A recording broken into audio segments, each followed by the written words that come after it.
Hey everybody, it's Steve. I go by Stever82 on a lot of different platforms.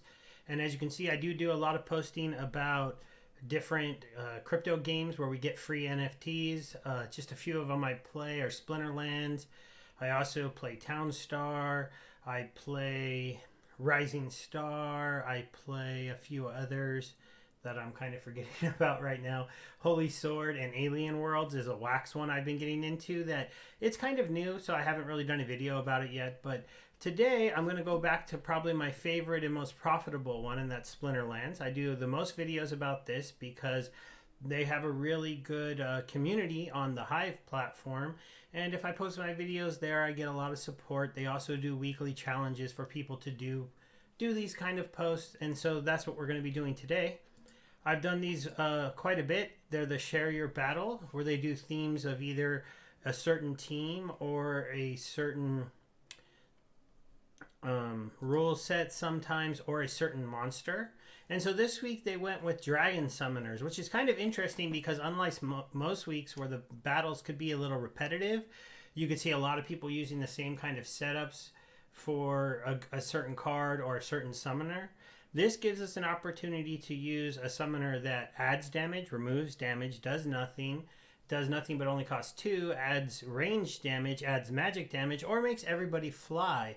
And it's kind of funny, on their little card, somehow one of the summoners I used didn't seem to make it. Unless I don't see him. Yeah, I don't see Daria. So that's kind of funny. Is he in this one? Yeah, see, there was a couple that weren't in the other one. So the first thing we'll talk about are the different dragon summoners, and then we'll go ahead and watch a couple battles. So first we'll go over here to the dragon summoners. So I'm on the market page because I don't have all the dragon summoners. The main one I don't have is the one that a lot of people don't, and that's the Archmage. He gives 1 attack, 1 ranged, and 1 magic for 5 cost. This is a very good card, and that's why just one of him costs $900. So to max him out and be able to use him at high levels would cost quite a bit of money. Prince Julian is also a card I don't have. Not as expensive, but not cheap. These cards were very rare and hard to get. Oh, let me take this to just... Oh yeah, okay. So some of the other summoners that I do have a Beta Selena Sky maxed out. I do have one of these maxed out, but I'm currently renting it out.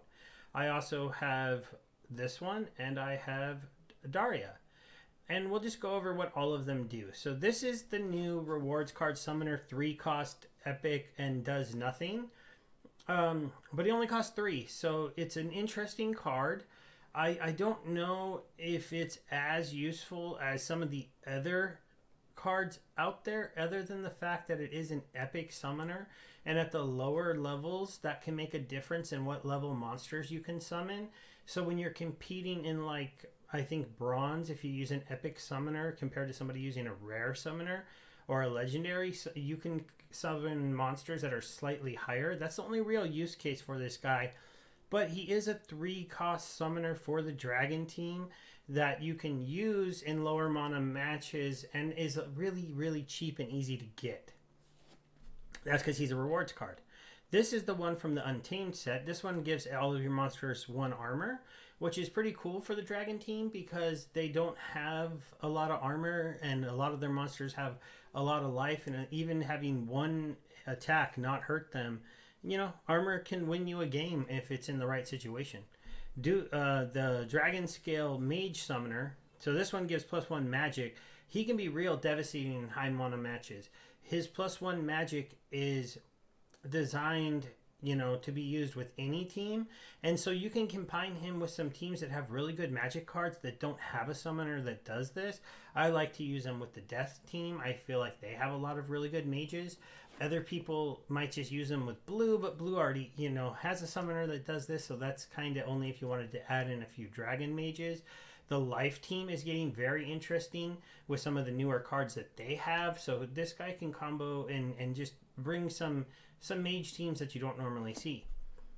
We have the King of the Earthquake match. He is a pretty cool summoner from the dice set.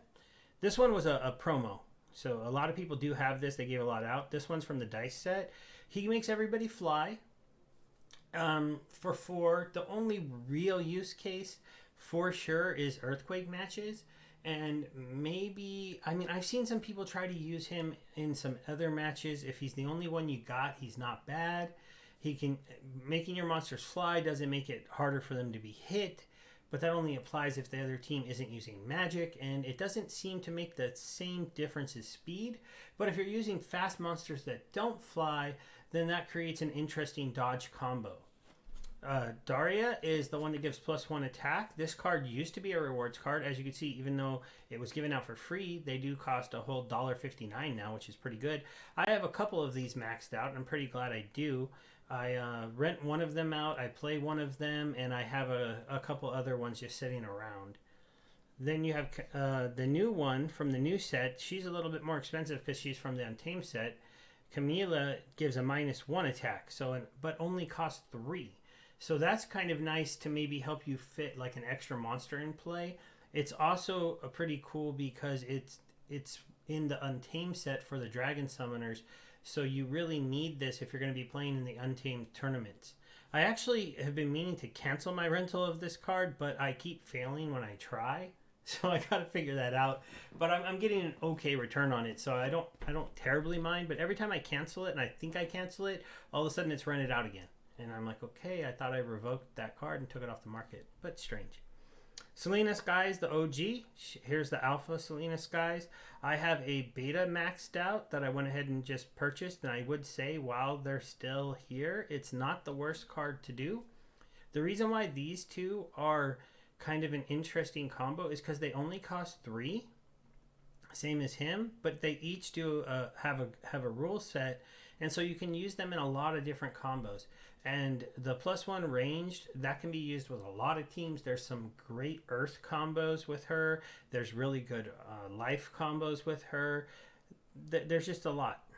This is one you don't see very often. +1 speed for 4 cost is not something I've really run into on the battlefield very much. Mostly because he was a promo card, considered an alpha card. Not a lot of people have him. As you can see, there are only 12 for sale. He, I don't know. +1 speed is cool, but he's not that special. And so I don't think a lot of people are buying him up and playing him. He's got some interesting combos. I've ran into him once or twice, and the speed boost shocks you, and all of a sudden, sometimes he might beat you, but it's just not a card I've run into very often. Prince Julian is the 2 cost legendary guy. I mean, to be able to use a dragon team and only have to spend 2 mana on the summoner makes a big deal sometimes, and he's great for those back to basic matches.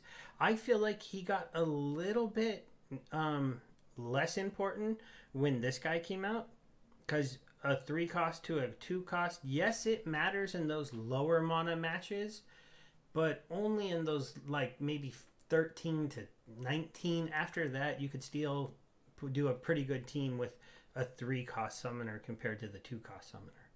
And then this is the last one we already went over. He was super lucky to get him. You had to be using mystery potions and be lucky enough to get him. I tried. I didn't get one. Kind of a bummer. Always was a little disappointed. But those are the dragon summoners. They unlock really they're the most powerful summoners in the game, because these are the only guys in the game rule that allows you to play with 2 teams. And being able to play with 2 teams allows you to use one of these summoners and find a combo between the dragon and those other teams that you can't really beat with a straight up team that often in the past. Nowadays it's a little more equal, especially because we do not have the 7 cost dragon summoner yet, and we do have the 7 cost summoners for most of the other teams. So you know, like a Mimosa or a Yodin or a Llama, even Chancius. I haven't really used the water one much. I have him, but I haven't used him as much. But those guys in the higher mana matches, they start to shine over the dragon team a bit, unless you're someone maybe that has this one. But only a few players have him. So it's not, you don't run into him that often.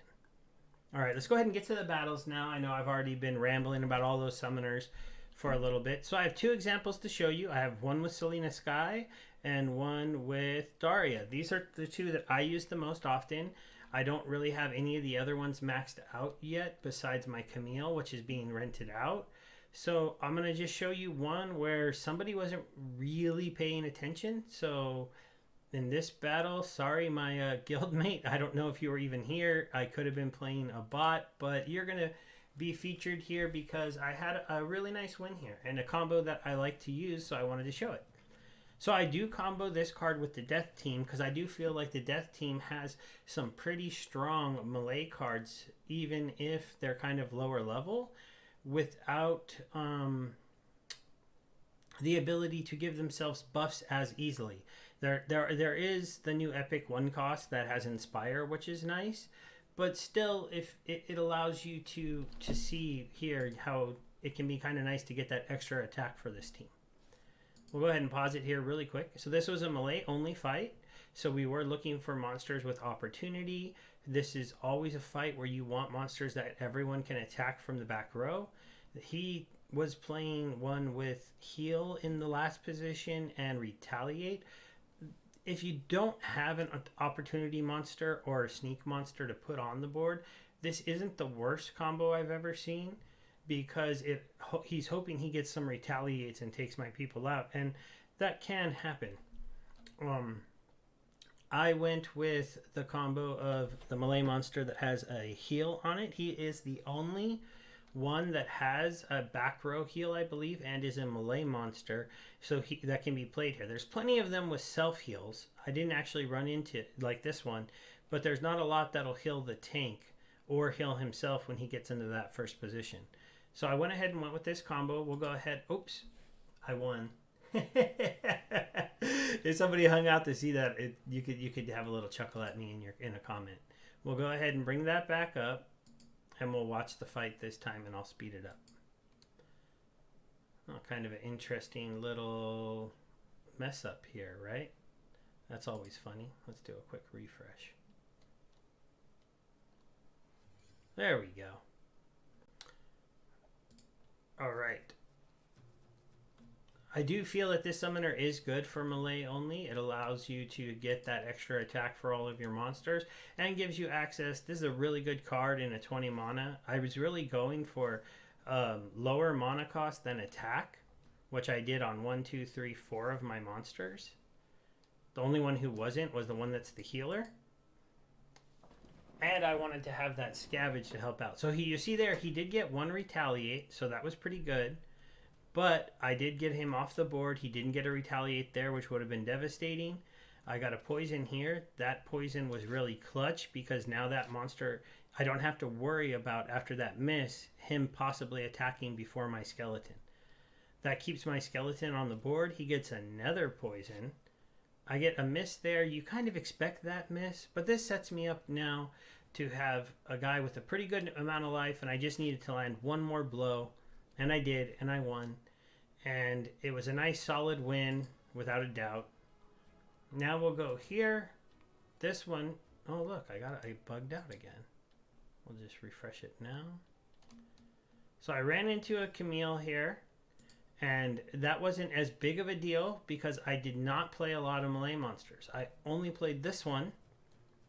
And this was kind of an interesting setup. And this was a closer match than I thought it was going to be. We'll pause it here. So this was everybody can be a sniper. And it was you can only use your team. No neutral cards. That I like using the dragon team in that setup if you can, because it gives you access to more cards. Because then you have the 2 teams to pick from without the neutral monsters to help fill in. You can see he went with an interesting lineup here. This card in the first position in everyone's sniper was an interesting play because he had to know I'd be sniping into the back row, taking these monsters out, and giving him more HP. I've seen this card get very, very strong. I think the real reason he ran into a little trouble is because this card was underleveled, and this card is a little underleveled. But he does have, this one maxed out. He's going for double speed boost. He's got this one at a pretty solid level, and then this one is a little underleveled too, but my cards aren't maxed out either. This guy's low level, and these two are a little bit low. They're each a level away from being maxed. But this is really the card that I'm going to be relying on here to go ahead and hit these fast guys and take them out. So we'll speed it up a little and we'll watch the battle. I do have, I played in the front row Magic Reflection, but I really just wanted a 2-cost monster so that I could play a lot in the back. The battle definitely started off pretty terrible for me there with that one miss and then another miss, and I was like, boy, this is not looking good. But then I get a hit, and then right here I get another miss. That would have been pretty, so I'm like, I don't know, I'm missing all over the place. Now luckily he doesn't have very much attack, so he's not going to kill me very quickly. And then there I get a hit, and then right here I get a hit. He gets that armor back. Now since I'm using piercing, that's the one reason why that armor did not end up mattering. He got a miss, and then the fight's pretty much over. He does have a scavenge monster with a lot of life, but I'm going to hit hard enough to get through that, and he's still only hitting for 1, so he just doesn't have enough damage to finish my guy off. So right there, all you have to say that, you know, overall, those were 2 pretty good wins, pretty good setups, and it kind of showed that the Dragon team can use other teams' cards and only a couple of their... what I was trying to show was that you can use those cards and only use maybe 1 Dragon card both times, 1 good one, and then just give a different enhancement so you can set up a different lineup. And use a team a way that maybe they weren't supposed to be used, because, you know, the death team doesn't have a summoner that gives plus attack. The green team does have one that gives +1 to all archer attack, but, you know, I don't have the prince, so I'm a little better about that. All right, guys, this is a little bit longer than normal. I hope you're all having fun playing Splinterlands if you're playing the game. If you're checking this out to the end, you probably are. You know, thank you very much for watching my stuff, and if you're giving me a follow on YouTube, I appreciate it a lot. Thanks. Bye.